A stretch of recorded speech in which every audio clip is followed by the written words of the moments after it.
It's done. Sweet. Can I get that applause again?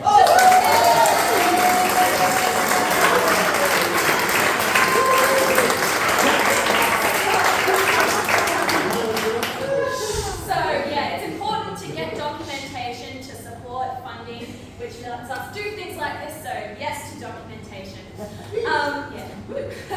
And before we get started, I would like to acknowledge the traditional custodians of the land for the Yimoi Warawara Ngidinji peoples.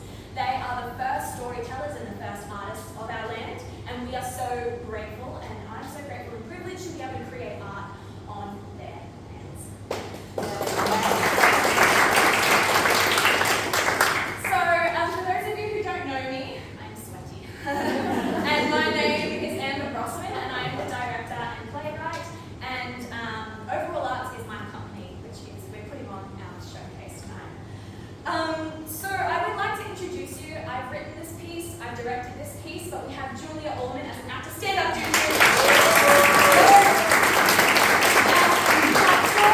On sound. Nick on lighting. And Sammy on set and costume. Bloody good team. And I can't wait to tell you about how this kind of ragtag team of bandits got together in the first place, because it's actually pretty funny. So yes, I have introduced the team and myself, Tick. And where we are tonight is we are at Full Out Dance Crowd, which is Julia Allman's first only adult dance studio in the country. So Julia is a dancer, but she also is a theatre maker and an actress in her own right. And the dancing is, completely separate but also together. And what's really exciting about being in Full Out tonight is that this is the first time, or one of the first times, that this space has been used other than a dance studio as a multidisciplinary art space. And so we have to say thank you to Julia for giving us another space to make art!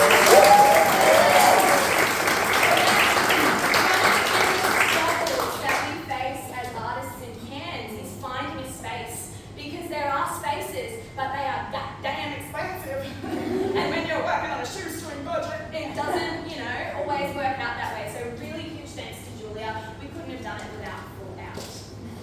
So, this is not a show, but rats to anyone who thought they were getting a full show for $5.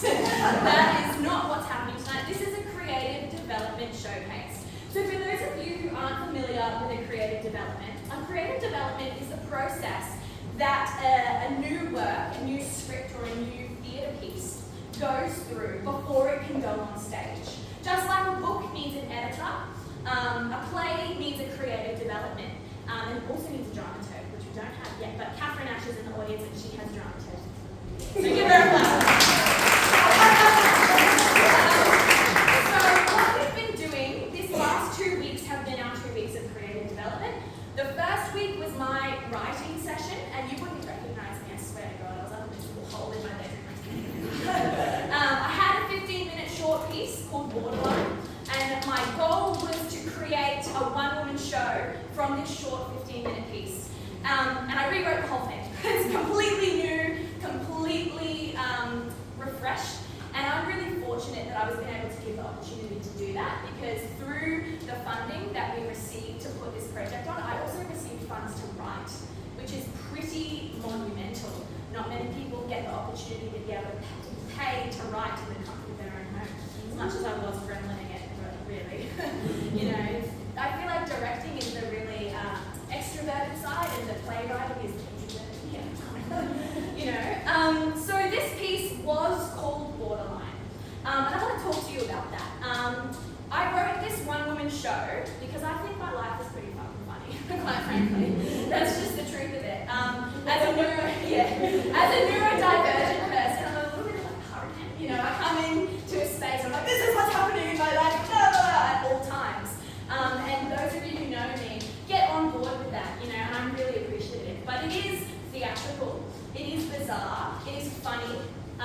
So I wanted to kind of channel that into this piece called Borderline, that was exploring these themes of neurodivergence and what it means to be a bit different, and not to know how you feel different. You just don't feel like you fit in, but you're not sure why. and then you find out why. But I kind of took a turn in my writing in the first week, and I never would have been able to kind of develop the piece past this initial point if I hadn't had that week. So basically, I still am exploring the themes of neurodivergence and the themes of what it means to be, you know, a little bit like me. But I don't want the character to be an echo of myself. I didn't want this character to get on stage and to regurgitate a life that is already lived, a story that is unfolding in front of us anyway. I'm living, I'm here, that's my story. So I wanted to explore these themes through a narrative and the lens of this really cute character. You're going to love her. Her name's The Speaker. Yeah, that is kind of the journey that we took. And that journey began in the writer's room and kind of emerged further once we started analysing the text through the days of creative development. We started questioning, who is this person? Why does this story need to be told? You know, what are we trying to do here? And so taking the experiences that I wanted to write about and putting them through this narrative structure really helped us to achieve that purpose a lot better than it would have if I was writing purely autobiographically. And the other thing that I wanted to say, by calling it borderline, I was creating, and I didn't mean to, but I was creating stigma. I was saying this is what the experience is to have borderline personality disorder, and that's it. That's borderline. This is what this is about. But what you'll learn, and if you have familiarity with neurodivergence, is that that's the thing. It's all really different. It's a spectrum. And so by putting a label on the title, I was kind of creating a bit of a stamp and saying this is what this is, when I don't think that's true. This is it was my story.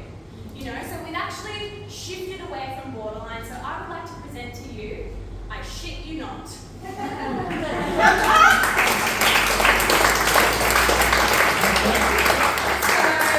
Shit You Not is a comedic one-woman experience.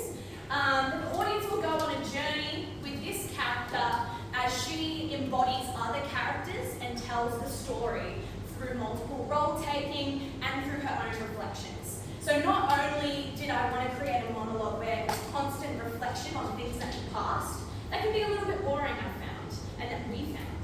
So what we wanted to do was show you the story. A lot of focus on this idea of show rather than tell. Show the audience what we mean. Show the audience what we're trying to say. Don't tell them I'm sad. I'm really sad. It's very tragic. You know? Show them why that is. And in showing and not telling, we have created a much richer sort of dynamic for the entire piece. And I think maturity to the writing as well. I've written a couple of plays now, and every time I do it, I think I get a little bit better at it. I don't know. But yeah, and so that was kind of the journey that we took. And it was actually Sammy's idea. We did a big brainstorming session. What is the story? What's the root of it? And we came to I Shit You Not, and that was Sammy. That's what's so cool about having multiple people in the room to interrogate a script, is that you can kind of see outside your own head and get other perspectives, which is really cool. So I did talk really briefly about how Borderline, now I Shit You Not, started out as a 15-minute piece. Now that started because I was given a really, really incredible opportunity by Jute Theatre Company. So Jute ran this program called Fresh Ink alongside ATYP, which is the Australian Theatre for Young People. And they invited writers from across the Cairns region to apply to this program to work one-on-one with a dramaturg, which is a really, really amazing opportunity for those of you who are in the arts. You know, not every day does two major theatre companies put their cards out and be like, hey, join us for free. You know, it'll be fun. So I was really grateful to be able to take it into that fold. And quite frankly, I would not be here today without Jute Theatre Company. And not just because of the Fresh Ink program, but because they taught me the importance of creative development, and they taught me the structure that I have used and manipulated into my own sort of thing to work with. I never would have been able to do a creative development without them. So can we get a yeah?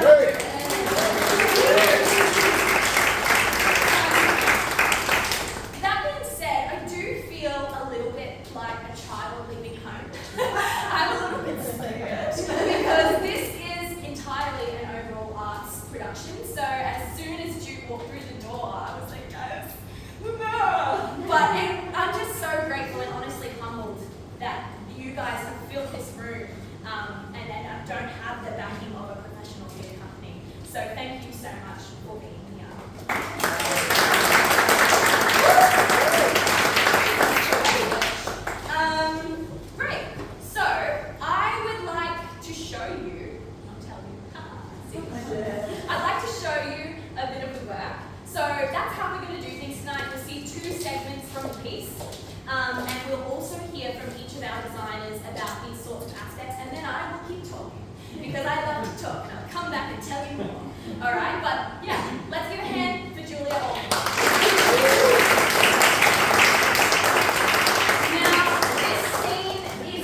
new boyfriend now, and seriously, I love him so much. He's the best man I've ever known. And when I'm with him, it feels like silk and honey. And I liked him because I was ruthless in my pursuit. I had that shit planned down to the second, and he still couldn't see me. I like a challenge. I'm bleeding hard.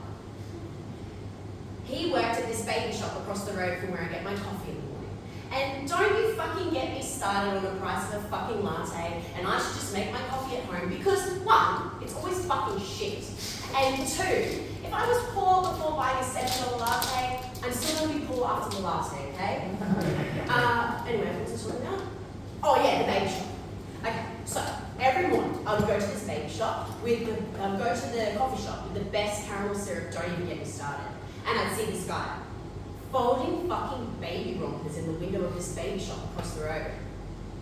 Full on, bikey ass looking man, looking like he might walk straight up to you and say, "I need hearty," or some shit.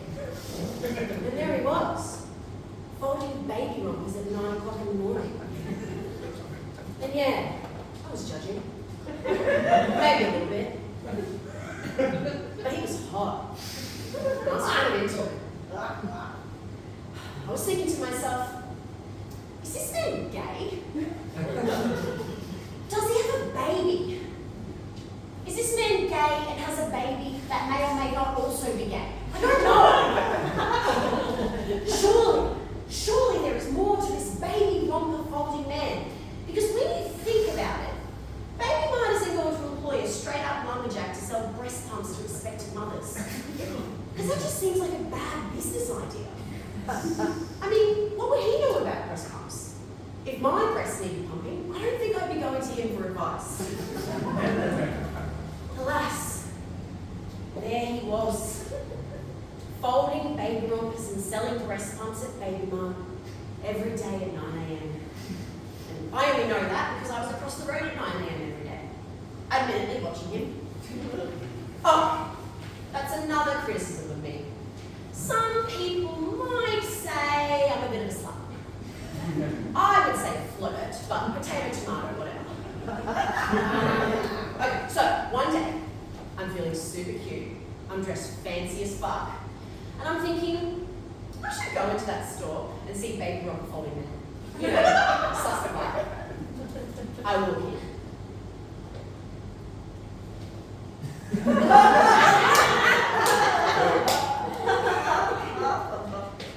He's there.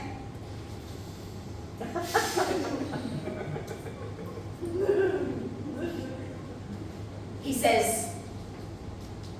"Can I help you?" And I say, "Oh, no thank you. Just browsing." And he says, "We've got a sale on booties." Booties, you say? A sale?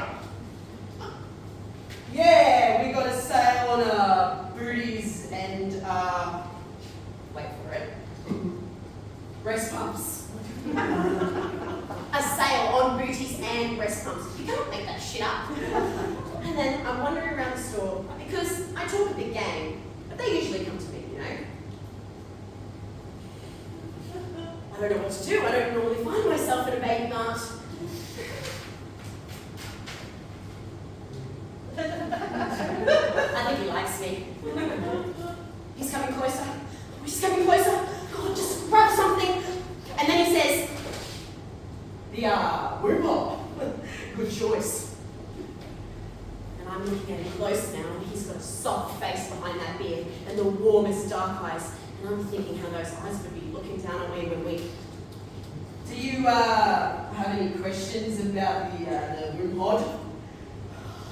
He's getting nervous now. I fucking love it when a grown man gets all stuttery like that for me. God, I'm winning. I can feel it. He likes me. So I say, "Maybe a demonstration wouldn't go astray." And he jokes, and I think, fuck yeah, I'm funny. So I lean into it. "Surely you can demonstrate the womb pod. I'll write you a great Google review."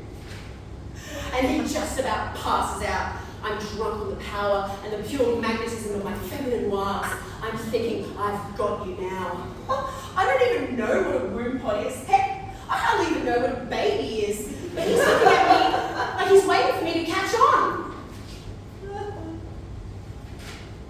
So, the womb pod is a device for intrauterine insertion that allows you to play music to your baby to stimulate neural development.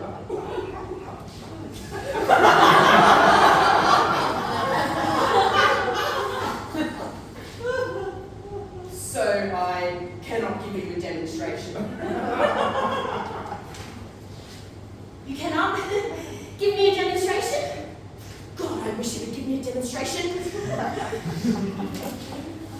So, how far along are you? And I could have thought to myself, maybe it's because I'm in Baby Mart, rubbing my definitely not pregnant stomach, making inquiries about a womb pod. But no, instead I said, are you calling me fat? And a heavily pregnant woman and the formula I clutched to his cardigan. The Viking at Baby Mart looked at me with the strangest expression. Ma'am, this is Baby Mart. And I really could have pressed him on that. Like, firstly, ma'am, I am many things, but I am not a man. I am hardly a miss. Secondly, what do you mean this is Baby Mart? Do you mean to imply that all women in Baby Mart are fat? I was shocked. I was bewildered. I was gobsmacked. I was ready to write that Google review and tell the world about this absolute scoundrel. I was horny. So I said, I'm not pregnant, but you can make up for that incredibly rude indiscretion by meeting me for drinks this week. And I turned on my heel and left. And that's how it started. 19 and a half months ago. He would say it's as ridiculous as it was romantic, but honestly, I wouldn't have it any other way. I don't really know how to have it any other way. I'm like a bull in a china shop. It's not my fault people don't make china shops for bulls in mine.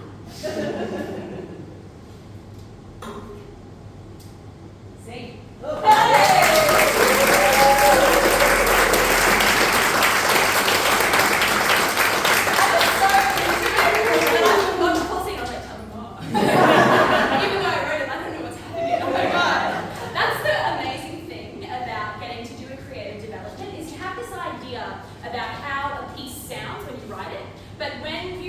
Somebody else's interpretation, albeit an incredible actress, read it out and kind of breathe life into that character, you can really start to interrogate it more because it's no longer words on a page. Because a play is not written to be read on a page. A play is written not even to be read out loud. It's written to be performed, right? So that's why the creative development process is so important.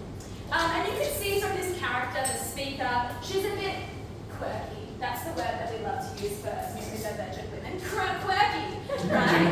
So, and that was something that we talked a lot about in the creative development, is that we don't have to tell the audience through the title borderline or through an explanation of the diagnosis, we don't have to tell the audience that this character is neurodivergent for her to be a neurodivergent character. We're kind of going beyond this very clear model of this character's the gay character, and this character's the neurodivergent character, and this character's the black character. We're moving beyond that into this character is a person who has a multifaceted identity that we're exploring, and it's pretty fucking funny. Yeah, I think so. So, I would like to introduce our designers. Sammy is our set and costume designer, and the coolest thing about Sammy and how we met was we met at a warehouse store. And I was just like hanging out with my mates, and I was like, oh yeah, well, the theatre maker, you know, as you do. And Sammy was there, and she was like, oh, do you know of any set or costume design opportunities that are going? I'm a graphic designer, I'm an artist in my own right, I have all these like ideas, and I just really need someone, I just want to get into it, I want to have a chance. And I was like, well, ding dong. And I just was like, well, cool, join our team. And that was the beginning, and this is where we are now. So come on up, Sammy.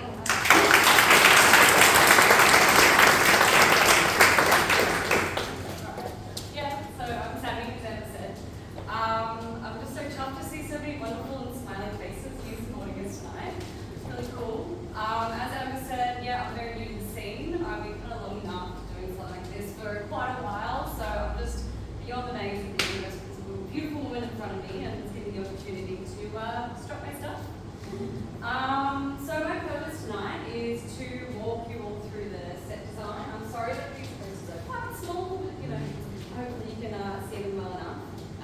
But yeah, walk through the set design so you can see the choices that we're making are capable of pulling an audience into the scene to fully immerse them. Sorry. I'm trying to see what I was up to. Fully immerse them into the content. Sorry, I'm very nervous. It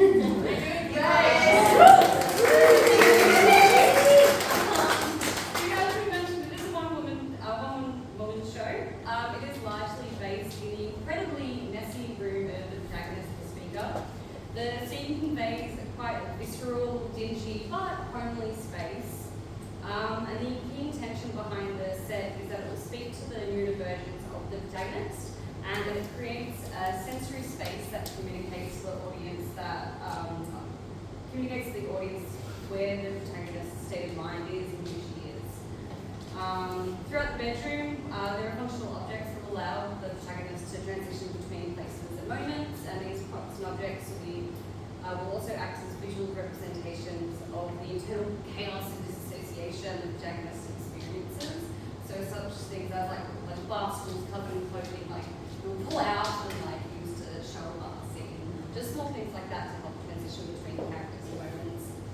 Our colour scheme would be quite moody yet feminine, along with lots of soft textures and elements strewn across the bedroom, indicating it is still a safe, homely space for our protagonist. The scale is quite small and condensed, and this will help portray the severely personal and intimate nature of the content. The space will also further the sense of suffocating and overwhelm that the protagonist does feel throughout parts of the show. And we'll weave in further meaning by laying out little Easter eggs throughout the bedroom of objects that are also mentioned throughout the show, like a little like titty painting up here that is mentioned by the protagonist throughout as well. And lastly, for our costume design, we're also going to go with the classic kind of like depression outfit, your khakis, t-shirt, the boyfriend's oversized jumper, you know, the big socks just curling at the ankles. And my arms going on through. But yeah, so we're just hoping that the contents of the room will portray the journey just as much as what our actors portray as well.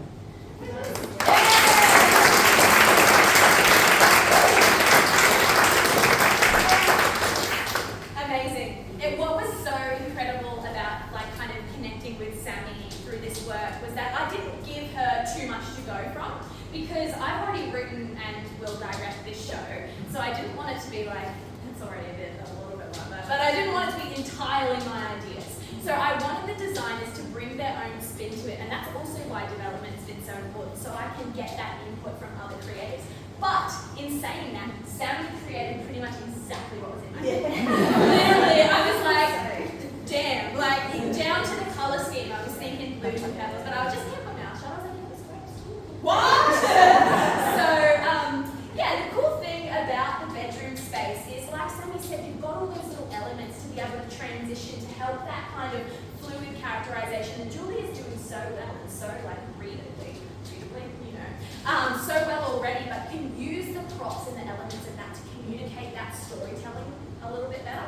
So yeah, that's super, super amazing. Now, along with set and costume, you can see that Sammy has indicated different points of lighting, which brings us to Nick Brack, our lighting designer. Give him a hand.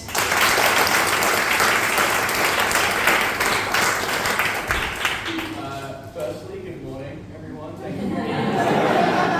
And thank you, Amber, as well, So I have been doing lighting for about 3 or 4 years at the moment, but I've been doing film lighting for about 10 or more. And I think what's really exciting about this project is that I can sort of combine the two, because when Amber got me on the project, she was like, we're most likely not going to be doing it in a classic theatre space, so we won't have, our required rigging and all the fancy rigging heads and stuff. So it's sort of more like, can you light the room without it being obvious that you're lighting the room? Which was cool for me, because I was like, ding, film that brain, I can do that. So basically what I want to do is, Amber often describes like cinematic moments of life. What I want to do is make it feel very cinematic, but also be able to pull it back to reality when we need to reflect those different changes in moods and different characters and things.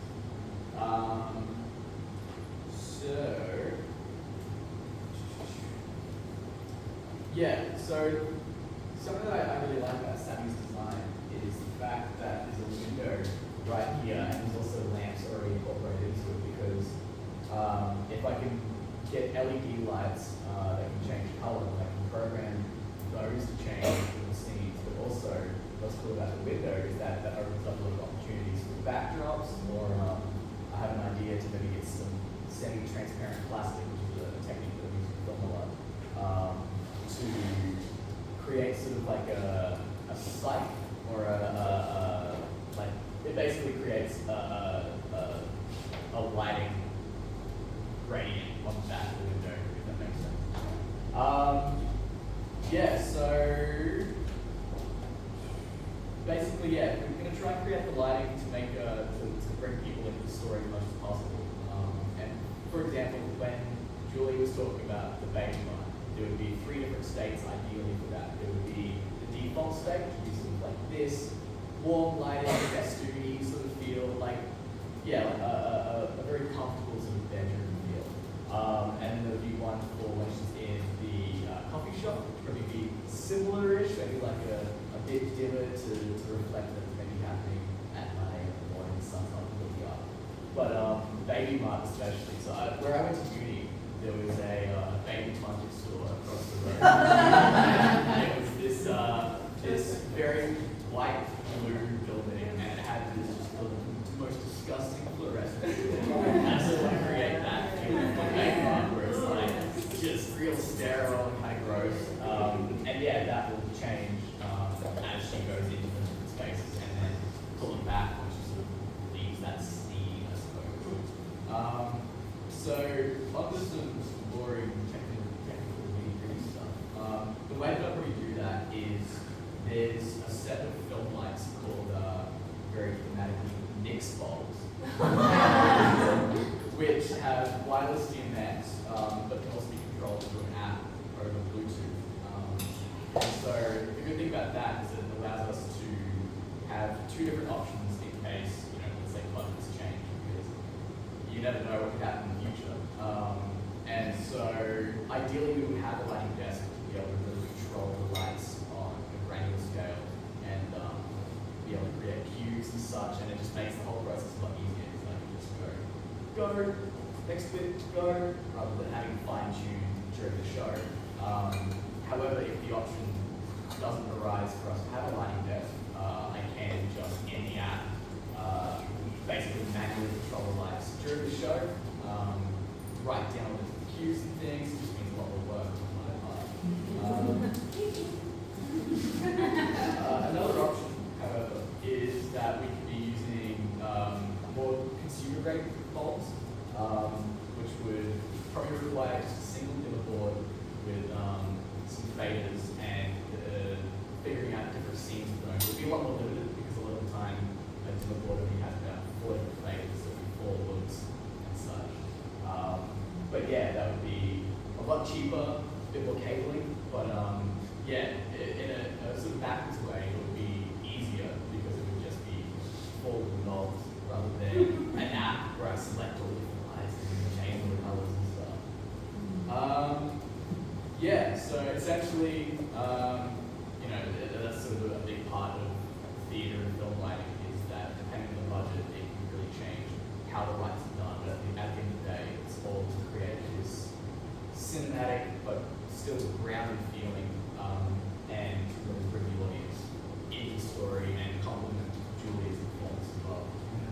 one part that I'm really excited. Sure, not going to spoil too much. I was gonna say, what?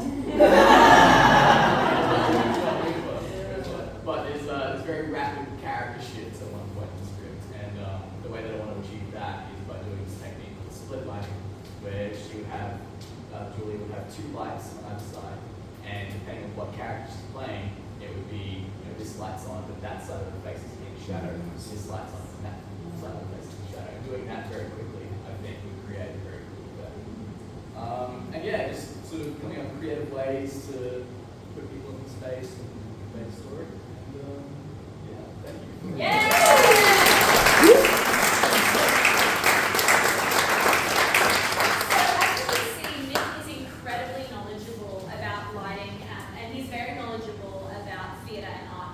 Film as well as theatre and art making in general. So we're very lucky to have Nick on our team.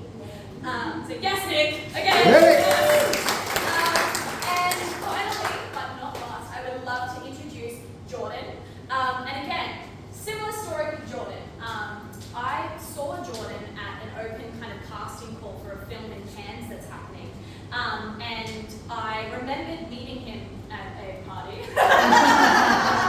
And I said to Jordan, I was like, bro, Zen, what are you doing at the moment? You are an absolutely incredible film music maker. I've been performing all the time at the Elixir Bar and just seeing video after video of this absolutely emotional, gritty, grueling sound. And I said, I might have a gig for you. And then I just sent them the script, and here they are. So again, that's how we started, and this is where we're at. Jordy, come up. Yeah. Hey guys, thank you all for coming out tonight. It's really appreciated. I'm really looking forward to working with this wonderful team and showing you all this fantastic performance that we're working on currently. A bit of background with me, as mentioned, I am a performer. I work as a solo artist as well as I play music with various bands around town. And I'm also a trained audio engineer. I've been studying music and creative arts since 2019 when I was 18, just leaving high school. And I've, through experience in education and professionalism as well as just personal work, I've had experience with various touring bands coming through town as well as performing at Elixir Bar, working as a sound engineer for the night, whether that be previously hired or they're just like, we don't have somebody, we need you to come in, and I'm always ready to come work for them, as well as I've been employed at the convention center as an audio engineer and operations person, and worked in various different festivals such as the Young Borough Folk Festival, which one of my bands, the Juliets, have performed at multiple times there.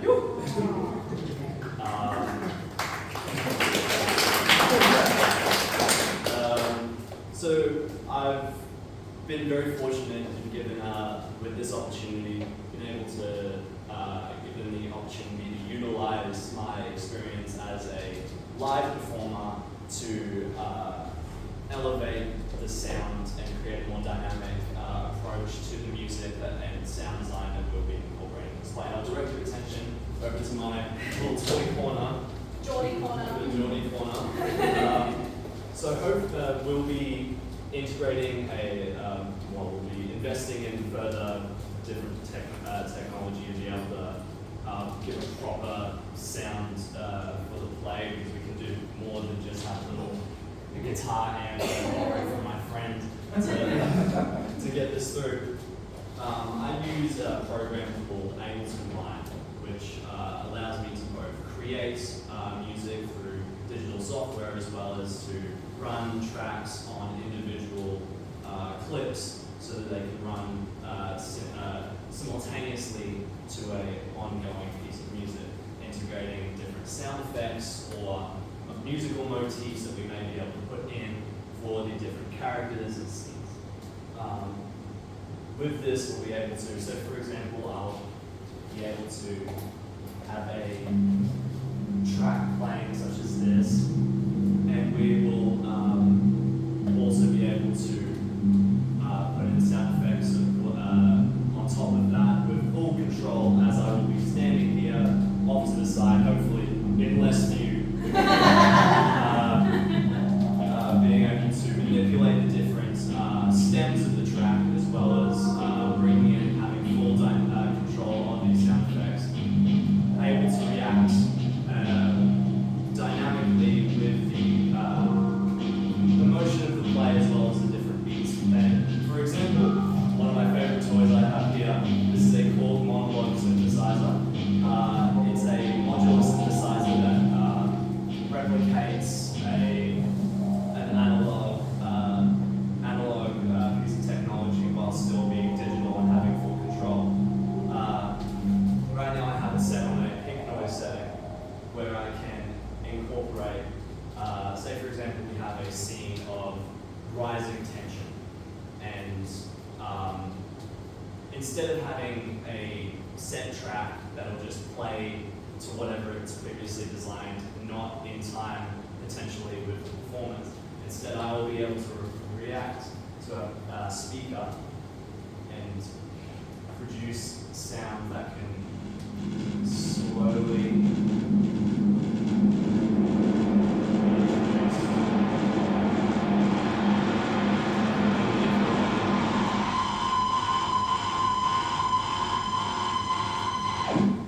and respond in kind to the performance. When we have our second little snippet that we'll show you after I'm finished talking, we will also be able to see one example of how we'll be utilizing the sound effects for the play. And all of these sound effects, we have the ability to create ourselves and work with ourselves using the recording software that I have available with my digital audio workstation. I think that's all I have to say for now. Thank you very much.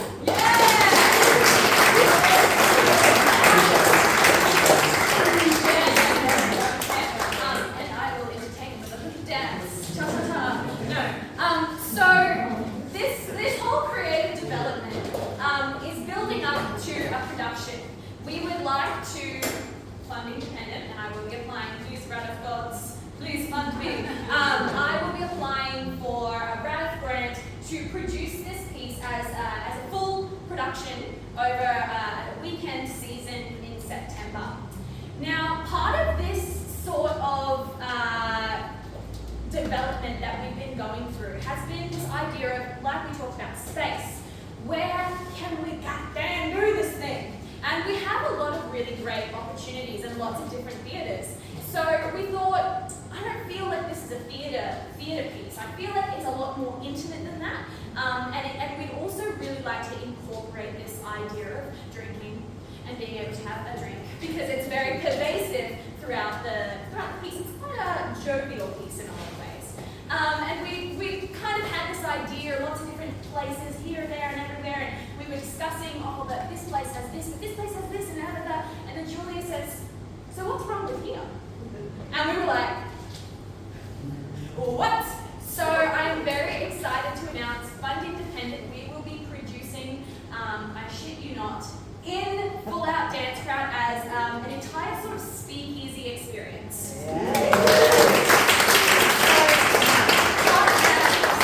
Looking into the liquor laws and being able to serve alcohol from the bar in the front, and it's actually quite doable because they have one-off permit events for theatre groups, because apparently we have a bit of a reputation. Yeah, that's what's super exciting, and being able to fit you guys in here. There's about 35 to 40 seats in here at the moment. So it's this intimate crowd, but not so small that it's weird. So yeah, look, we're super pleased and super pumped for Full Out and what this means for Full Out and for our arts community, that this space, this studio space, is not just a dance studio, it's not just a creative development space, but it can also be activated as a performance space, which is really, really exciting. Now, so you're going to see another segment of the piece. You're going to be introduced to a character, Emily Besky. And Emily is a character that kind of came out of this creative development. She didn't exist prior to the development, but we had this idea, it's a one-woman show. We're going to talk about female friendships. So this is who Emily is, and give it up for Julia.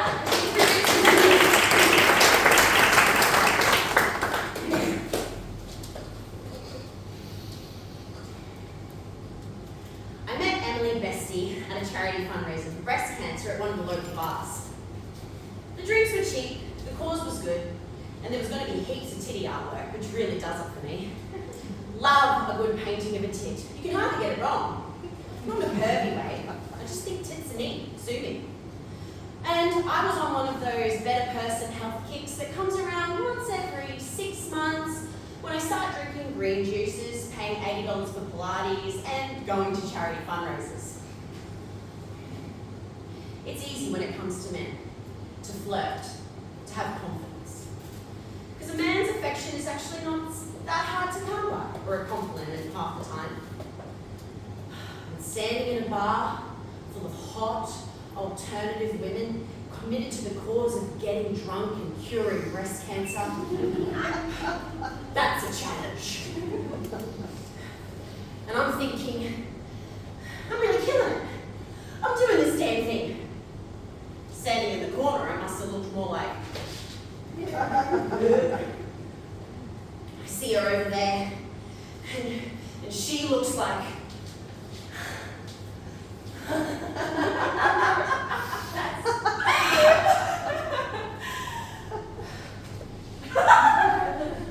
She is the most beautiful woman I've ever seen. She's wearing a long black velvet slip dress and scuffed Doc Martens, smoking a cigarette, that's perched between her red lips and manicured fingernails, adorned with dainty mismatched rings. I absolutely hated her. She was everything I wanted to be. Effortlessly eccentric, a red wine drinker, the life of the party. But I was congratulating myself for standing alone in the corner, and there she was, entertaining a gaggle of adoring women, telling what must have been the funniest story anyone's ever told in the history of ever. Are you right? Like, staring at me. You're hot. Are you a lesbian? I wish I was. No. Oh, me neither. But if you like were, I wish I was. Lol. I wish I was drunker. God, these bitches are so fake. I can't stand anyone here. But you're not even trying to socialise. I fucking love that for you. She was a hurricane, and we were chatting like best friends. Sometimes it just happens like that. It's usually the case for me. I've been told I have a polarising personality of sorts. You either love it or you hate it. And I was just lucky enough that Emily Bestie loved it. She told me that much later that night, outside the bar. We'd had a couple of cheap tequila shots together, and for the first time, I had to keep up with someone else's drinking. She was a machine. We were sitting out on the gutter, and the world's spinning. I've known this girl for a couple of hours, but it felt like a lifetime. I wondered if I'd ever see her again. You know how it goes sometimes. Once people see behind the curtain, it's not so fun anymore. And I wanted to dig my nails in. I wanted to hold on to her, make sure she never leaves. The feeling in my throat, it burns like bile. Oh no. That's actual bile. Oh, no, don't do that. You're going to make me...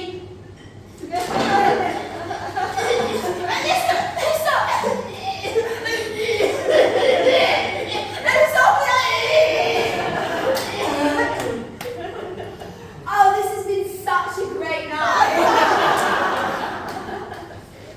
Yes! Oh, yeah, totally. This has been fun. It's been so weird since, I've been here. I've just been floating around. I've tried on so many different vibes, beach girl, the hoe era, tortured artist. We love hoe era. And tonight, I just thought, fuck it, I'm just gonna be myself. Like it's that easy. Be yourself. Look that fucking good. So, thanks for being my friend tonight. And you better call me again, bitch, because you're not getting rid of me.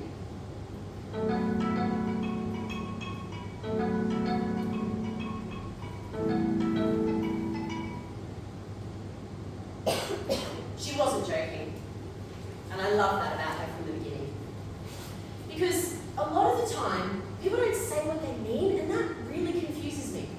Like when they say, no, I'm not mad. Then I ask them again, and they're like, no, I'm not mad. And then I ask them again, and they're angry, and they say, because you keep asking me! And that happens a lot. And I can never really understand it. That's never really happened with Emily Messier. Because when she's pissed, I'll always know. Because she'll tell me in no roundabout way. And I don't think I've ever told her I appreciate that about her. We've been kind of drifting away lately, which I think naturally happens when you get into a serious relationship. You know, I think that she would say it's my fault. I don't know what I would say. See? Yeah!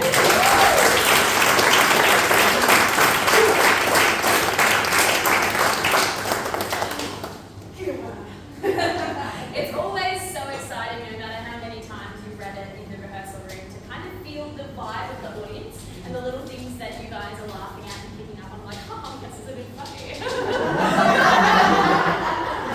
Isn't Julia hilarious? Isn't the playwright? I jest. But part of the creative development showcase is, yes, to pique your interest in I Shit You Not. We want you to come back. We want you to be a part of the audience, and you know, that's what's cool about coming to a creative development showcase is you kind of get that peek behind the curtain to look at what's going on in the development process before, like, you know, how the sausage gets made, how the theatre gets made. So we're going to have a little Q&A sessions because I would like to know what you guys are thinking. Any questions that you have for us? So I'd like to invite the team to come on stage with me. And we're going to do that thing like it's a school assembly and we're all just going to stand here. You know, like, so children, this is what's happening now. So yeah, open the floor if you have any questions. My other question, Amber. Yes. Any chance you can do the next round of grant funding, please? Because I've got a grant going in. We all have. Oh, well. You reckon you got some competition with this one? I think you guys have got a very, very strong place. You've got a bit of a dream team up there. I obviously know Nick and Julia. I know you kind of Jordan because Juliet's my next door neighbour. Pardon me? Juliet's my next door neighbour. Oh, then yeah.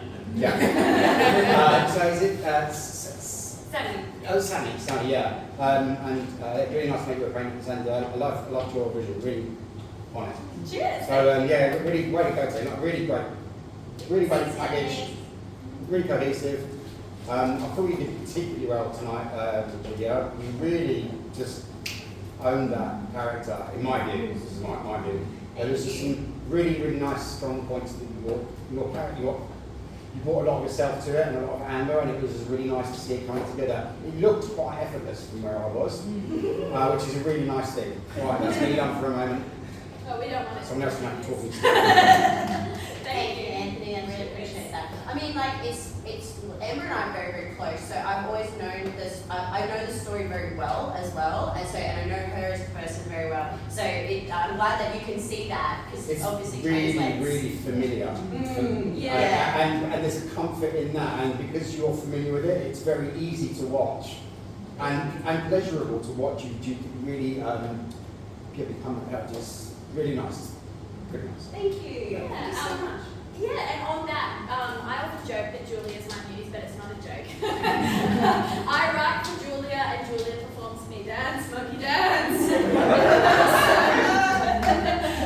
Yeah, that's what's been really cool about this process of creating theatre, is that when you see it, when you hear it, when you're in this room, you will see parts of each of the artists represented on the stage, and their personality and their take. Not even in ways that you might not even understand. For example, I Shit You Not being Sammy's title. That's what's cool about it. We are truly a team.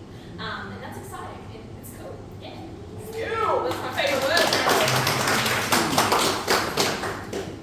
So, yeah. I'm just really excited about the degree of consideration that's gone into keeping opportunities for flexibility throughout. So particularly thinking about the flexibility of space, flexibility of sound, flexibility of lighting, to complement what seems to be a very flexible storytelling mode. I'd really love to just have a little bit more insight into kind of what direction you're heading in terms of how is that flexibility going to have a connection to your narrative there? Yeah, well, I think you're right when you say, like, the narrative, it is flexible, but there are 4 distinct narratives that are happening within the one monologue. So we're following what's happening in the bedroom, right? That is her witness. We are sitting in the speaker's bedroom, and that is what Sammy was talking about. We are there, and she is telling the story, but there's 4 distinct timelines, and there's this through line of these phone calls that are coming in and out throughout the piece of the people, of Emily and of her boyfriend. And they're 2 very different types of phone calls that are kind of coming in and out, one of which she's ignoring and one of which she is incessantly calling, which kind of comes to a through point. Yeah, so that's kind of how the story goes. It's kind of like she talks about a concept, she explains it through storytelling, and then something brings her back to reality, and she's back in the bedroom again, freaking the fuck out. You know? And we've talked a lot about that question of who is the audience to this character, because that's not something that can be flexible. Within this mode of flexible storytelling, you've got to have absolutes in order for it to make sense to the audience. And we kind of came to this consensus as a team that the audience is there for her. Like, she is performing as you do when you're driving in your car, and you're like thinking about how you just like slay it at a packed karaoke night. You're like, wow. You know, or what was it? What was the other example that somebody had about that? We didn't Like a talk show. Yeah, talk show, when you're like, you know, listening to a podcast, and you're like, I can do this. You know, so that's what she's doing. She's using this kind of medium of storytelling to kind of detach herself from the painful emotions that she's feeling in the present. Yeah, does that kind of answer the question? Yeah, it does. I just think it's really fantastic, particularly, as you said at the outset, like, we know that this is a character who is neurodivergent, but we don't need to label as neurodivergent. And I feel like, again, those moments of flexibility give opportunities to kind of lay foundations and highlight those moments. So I think you've got exactly the right thing to do it. Thank you. Yeah. Thank you. And a big inspiration for this work is Fleabag, which, if you've seen the play or read the play, a big inspiration. And another one was Silver Linings Playbook, and I watched that just really recently. It's got Jennifer Lawrence and Bradley Cooper. Bradley Cooper. And Bradley Cooper has borderline, has bipolar, and Jennifer Lawrence has BPD. Although in that it's never said, it's just reflected through her characteristics. And I actually paused the movie at multiple times and sent these guys photos, because in that moment, the person who is reacting and being a bit weird, quite frankly, sometimes, they don't even realise what's happening. And I paused the movie and I looked at all the other characters' faces. It's like a tableau that's frozen of everybody else's reaction is telling you that there's something that's not right, whereas this character doesn't necessarily know that. And there's a journey of self-awareness for the speaker that kind of happens. So, yeah, cheers, I'm talking. Would anybody else like to ask a question? Yes? I have a design question about the posters in the background.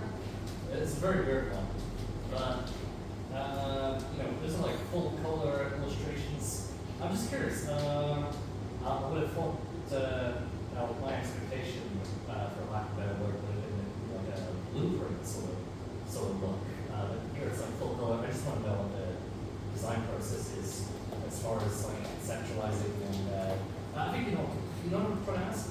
Yeah, I think I do. So I just kind of went with this kind of style of ideation was because we weren't quite sure about like the space, what we're actually going to have on hand to like make this come to life. So this is just more like, you know, a dreamscape that like involves everything we kind of talked about, but as far as coming up with like a blueprint, more like a hardened sketch, that's really going to come a bit later on. We have a bit better understanding of like what we actually have on hand. So yeah. Okay. On that, like, you've rehearsed it from standing from here and in a classic position. Have you tried it from different places in this place? That's such a that's a really great question. Like this, you know, I'm I'll speak because this is my dance studio, so we normally have mirrors here. So I was so paranoid because lighting is not ideal for a theatrical space. We've been fiddling around with it. It was not ideal to be performing right behind the wall. It's only because anywhere else would look like a ghoul. So I think that is an incredible suggestion once we know what kind of lighting we're working with, so we could move it around in the space. Because if you- I would put it with that as the background there, and just put something there, and then bring it into a more Yeah, classic yeah, audience, which yeah, is absolutely. always going away. I think it's a really good suggestion. Yeah. We should really explore lots of different configurations. And that, people, is what creative development's for. Audience feedback. Yeah. Because that looks like it happens in a corner. Is that the idea behind your design, Sammy? Is that it's happening in the corner of a bedroom, or is that just the perspective of the image? With the discussion of like how we're going to lay out the audience, we kind of had discussed what was going like front on bringing people like off to the side, so indicating that. I just wanted to have a bit of an angle so we could kind of explore like there's some little angles might work. Like I think we want it to feel more like audience is all seeing like some people will be to the side, they'll get some like Easter eggs and people really hear what they're like It can be done in the round. Yeah. So really this decision, and I put it in air quotes, this decision that we've come to so far to fund independent, I keep having to say it, I have to say it, is that, we only came to that like on Friday, I think, on Friday we were like, oh, whoa. So we haven't even developed and explored that further, so it's so exciting to hear like everybody's brain ideas about how to sort this out, because that's not my forte at all. So, very, very cool. Thank you so much. I really appreciate that. That's such a good gold nugget. Great.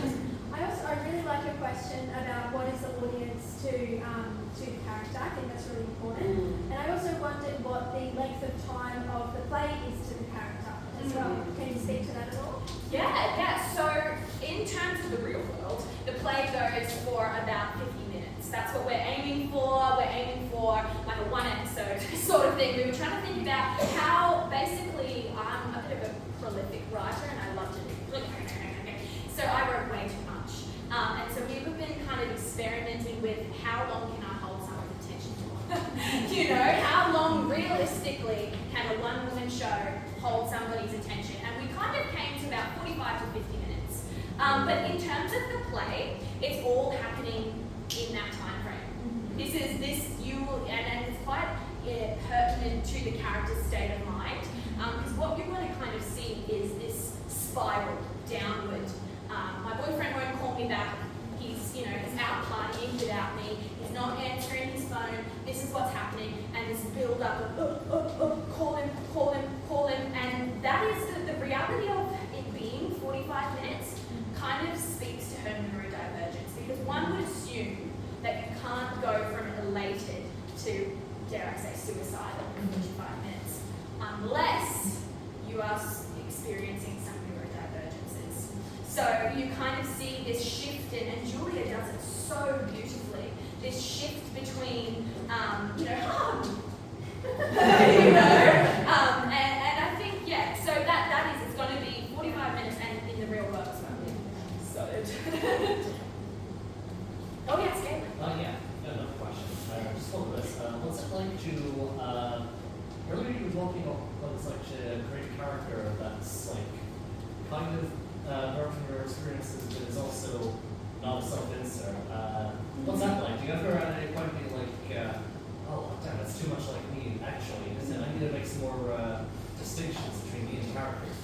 Yeah, that's why we ended up going down the pathway of I shit you not as opposed to Borderline, because I've written this draft called Borderline that started as 15 minutes, and I've written this 45 minutes, and it was very cathartic as an artist for myself to get that on the page, but it was just, on some level, not appropriate, to share. Like, when we're learning about boundaries and relationships, which neurotypical people often struggle with, is, how do we relate to people, So it was that for me. It was going, okay, this is an artwork, and yes, it stands alone as an artwork, but I don't need to say that. So there is a point there where I felt that the character was too much of just self-reflection and a diary entry, and that's why we pivoted and kind of took it through this character narrative. And I feel that by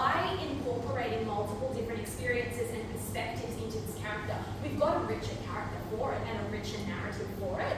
Particularly, I just want to put it out there, never harass the Viking in a baby mart. That's not real, but it's funny. So, yeah, that's a great question. We'll just take one more question.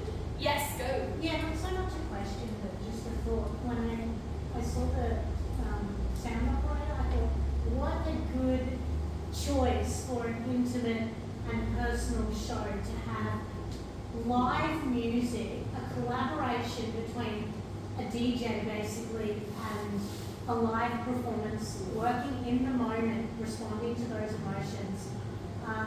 So much of the theatre that I see at the moment is hear the sound cue, and the fact that you're creating the music in the moment, it's not going to be the same every performance, and the acting's not going to be the same every performance. Yeah. So the fact that they can respond to each other, I think, is going to create a much more emotionally nuanced and authentic performance. Thank you for saying that. Yeah, I think, that's what's been amazing about working as this team, is that these guys have been in on the script analysis. They've been literally breaking this stuff down like word for word, sentence for sentence, beat for beat with the playwright and the actor, because they are so enmeshed in the process. It is important for them to be a part of that whole thing, like you said, because we're creating this kind of living and breathing organism, which all of the parts need to work together. Geordie needs to be able to access Julia's performance, Julia needs to be able to access the script, the director needs to be able to chill the fuck out for a minute. So yeah, thank you. Cheers! Yeah!